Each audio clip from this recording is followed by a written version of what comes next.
welcome to Tea Time with the Doc. My name is Denise Nunez, and I am the pediatrician at Divino Niño Pediatrics. And here we're back with our neighborhood coordination officers from the Precinct 48, who are back with us because of so many likes that we had and so many people asking questions. And so welcome everybody. Welcome back again with us. Thank you for coming.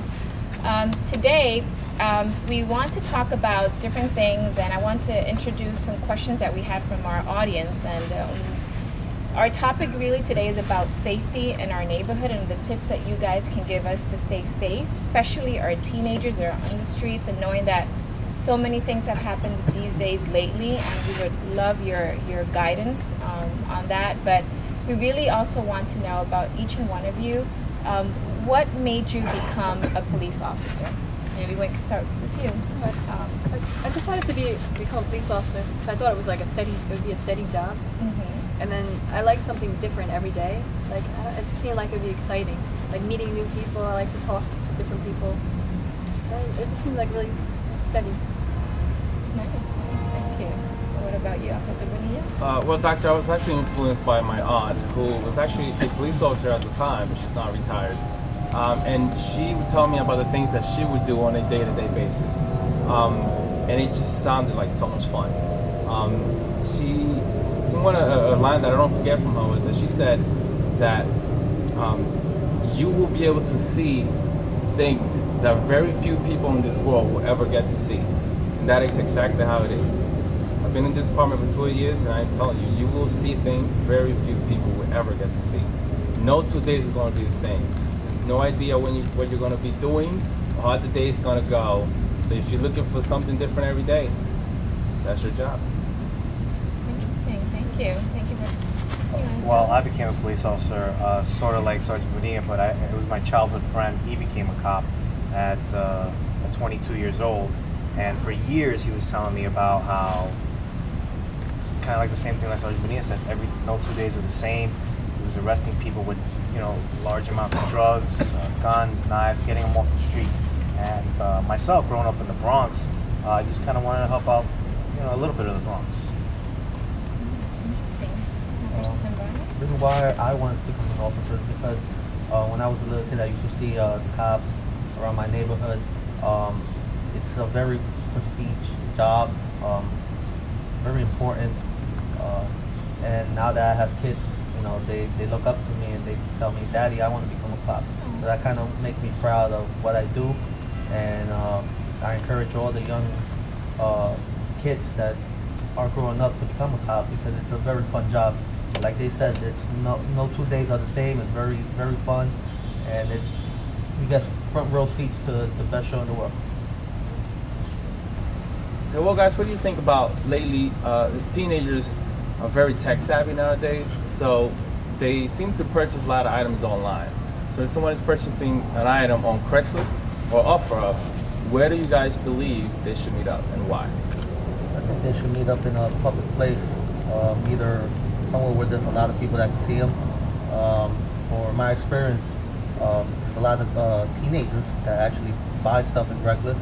They meet up in some weird address they don't know, and what happens is that they meet up with these people, they take the property, they never give them the money, and they run into the building. But once they run into the building, they could be anywhere, and we can't really track them or find them unless the building has cameras. So open space, public place, mall, a precinct, that sounds like good. Something well lit, yeah. Where there's a lot of people, a lot of cameras, hopefully. Thank you for that. You wrote a few down. The other thing is walking around with your cell phone out in your hand.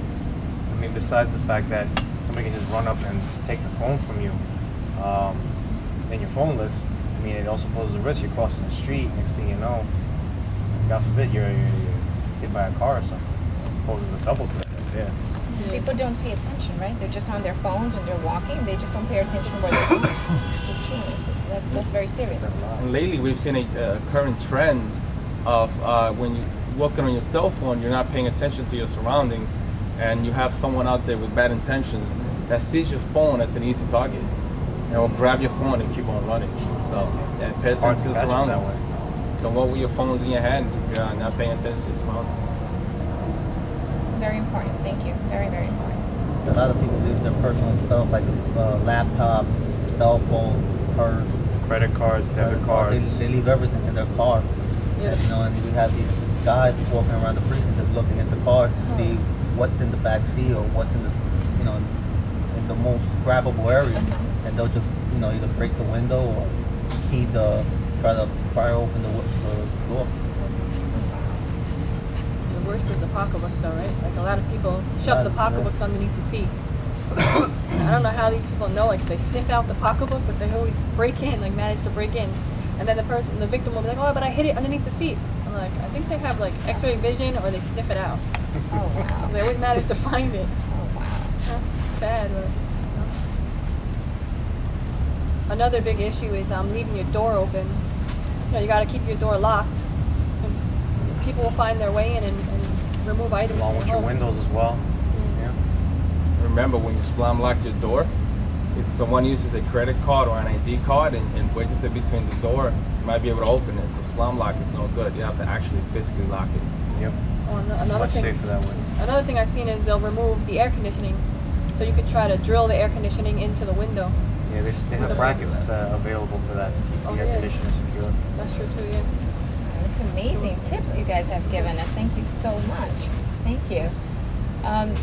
So any word of advice that you would like to give our teenagers, especially our teenagers from our area here in the Bronx? I love everywhere, but we live here, so we need to keep our teenagers safe. Any tips, not really tips, but advices or guidance that you guys, in your experience, would like to give our teenagers? The advice that I would give the teenagers from our community is a lot of kids now have these iPhones. I would advise them to like register them with Find My iPhone, keep that application open all the time because it helps us as cops. If God forbid something happens to them, they get robbed or they get the phone taken away, we could trace them. We could actually track the phone through our department phone, and we'll end up apprehending the individual. Thank you. Another thing I would advise kids to do is bullying. Is if you feel like you are being bullied, speak up. And we're listening. I've spoken to plenty of kids in the area about it. We've done presentations about it as well. We can do those. But don't stay quiet. There's help out there. Yeah, absolutely. I think that's going to be one topic of our own, bullying. So you guys are going to have to come back, talk about that. Any other advice that you guys, or I guidance? feel like, well, we offer a lot of programs at the precinct, like for the youth. We have a lot of boys and girls clubs. We offer the PAL, the Police Athletic League. Which we participate in. Oh, you do? We play basketball, football, baseball with you guys. Doesn't matter if we lose. We'll still Okay. play. For some reason, we always lose. Oh, why would that be? And then we have the auxiliary and the Explorers program. Yeah, that's You a can great come to the program. 48th precinct and talk to the youth officers, and they'll guide you how to become an explorer. That's interesting. Yeah, they do role playing at the precinct. You take them out on trips, movies. Yeah, they go on a lot of good field trips. Yeah. This is lovely. So you work with the community.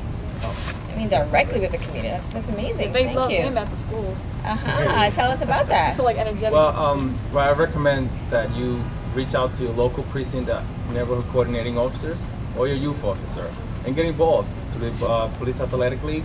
You can play whatever sport you like: basketball, softball, baseball, football. Last year we even had a flag football game. We actually were able to play with the New York Jets. So the kids were playing. The New York Jets came over. Flag football. They were coaching. We were there. We were all participating. So stay out of trouble. Stay in school. And remember, 60 college credits to become a police officer. And reach out to us and whatever assistance you need. Any games, anything you want to help out with, we're here to help. And we're going to leave on our website and our social media all the information so you guys can get in contact with Precinct 48 and the neighborhood coordination officers. Thank you guys. I said it finally. Bye. Have a good one. See you later. Bye.